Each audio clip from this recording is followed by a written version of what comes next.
Magandang araw po sa ating lahat. Ano po to? Engine hacking. Hindi ko na po na-videoan kanina yung pagkano kasi galing po ako Jubil. May ginawa din kami doon, nag-preventive.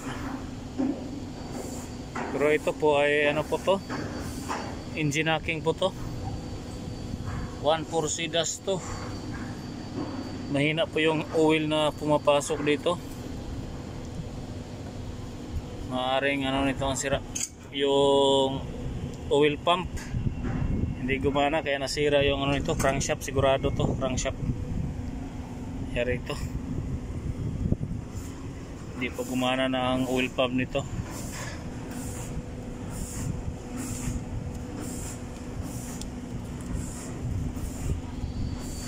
Yan o. 1.4C dash to.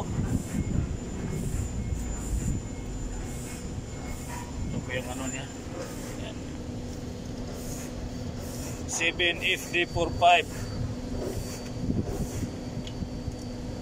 Yan.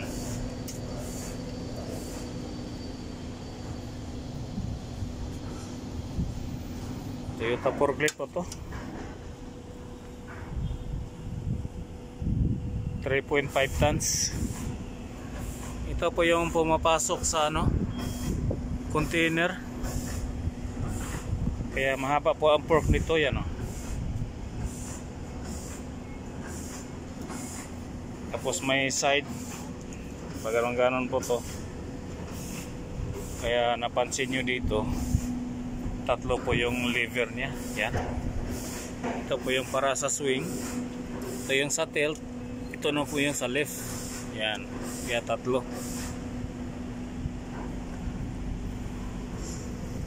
Ito siya.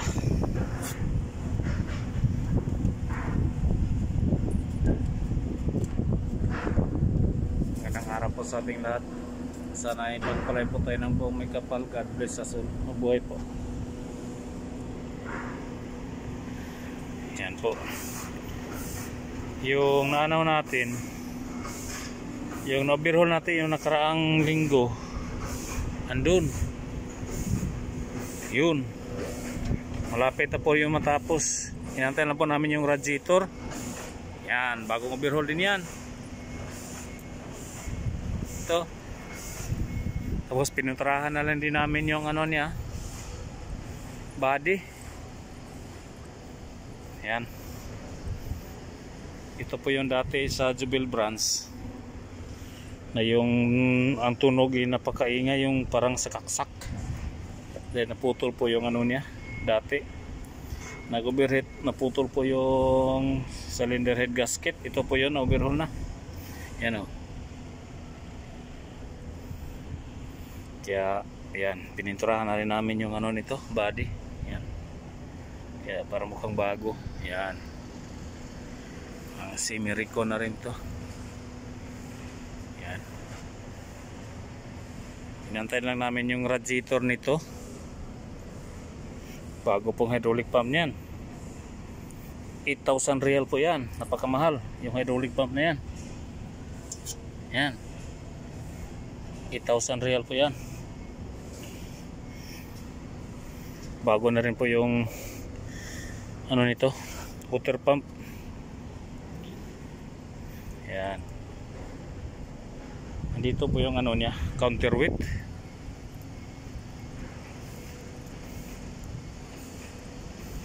Yan, ito po yung counterweight niya.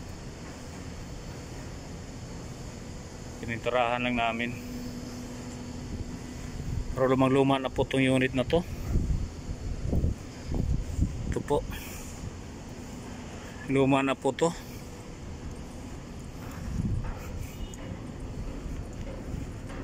Year model po nito ay 2003. Yan o. Yan. 2003 year model po yan. Yan. Yan, lumang-luma na. Pero ayos pa naman. Kasi bago na po yan lahat.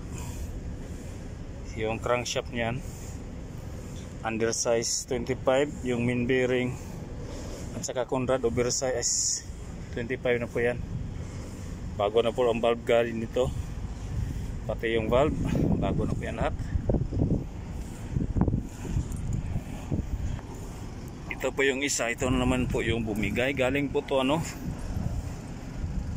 Mina, galing po to doon sa store sa Mina. Yan, halos magkaparehas na po ang year model nito.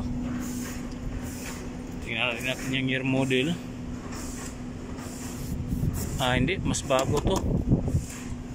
Yan 2010, mas bago to, 2010 model. Yung isa talaga ang luma.